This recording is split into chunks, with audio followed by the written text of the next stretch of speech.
আসসালামু আলাইকুম। দেখতে পাচ্ছেন আমার এখানে কিছু হাঁস মুরগি আছে, আমি তাদের খাবার দিচ্ছিলাম।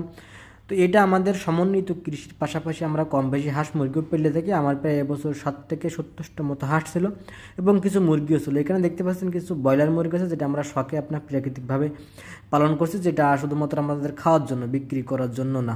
তো আমি আজকে আলোচনা করব যে সমন্বিত কৃষির পাশাপাশি আপনার হাঁস মুরগিতে কেমন লাভ।